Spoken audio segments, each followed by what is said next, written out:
Very light at altitude. They're using an exit point that's right over the target area. These parachutes that they are jumping.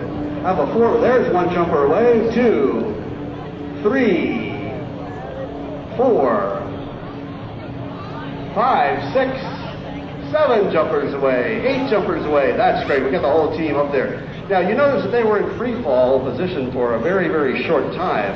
That's because the ceiling of the clouds right now is probably about 3,200, 3,500 feet. And they exit the airplane and immediately arch their backs and move into that stable spread face to earth position.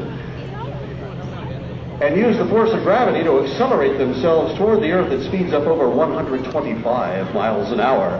And as they do that, the dynamic forces of the wind against their bodies allow them to use their hands and feet and legs and arms as flight control surfaces, and they can actually maneuver their bodies toward each other, away from each other in free fall.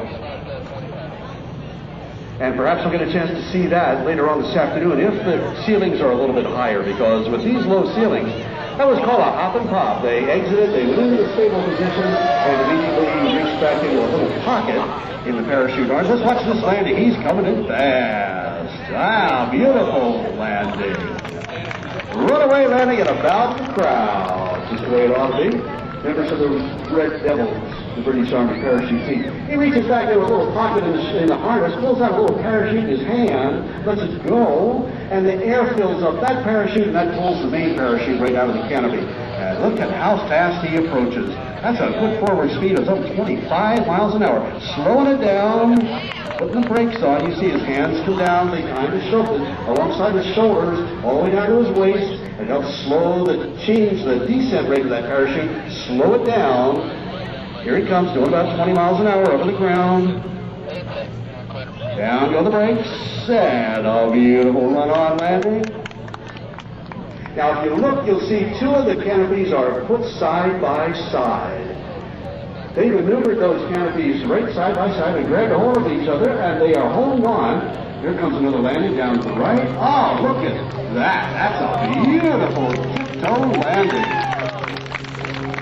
These parachutes are about 180 square feet of canopy surface, give them an excellent glide ratio. But by pulling down on those steering lines, either left or right, that their hands are attached to, they can either turn the parachute to the left or to the right, or bring them down simultaneously, as you see for landing. They change the descent rate of the parachute.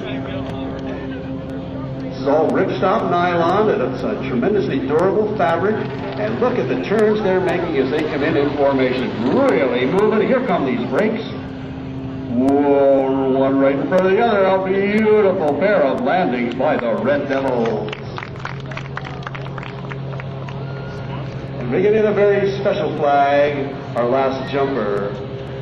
I think flag is kind of slowing him down a little bit too, so he'll be the last one down. You can see the descent rate is a little different.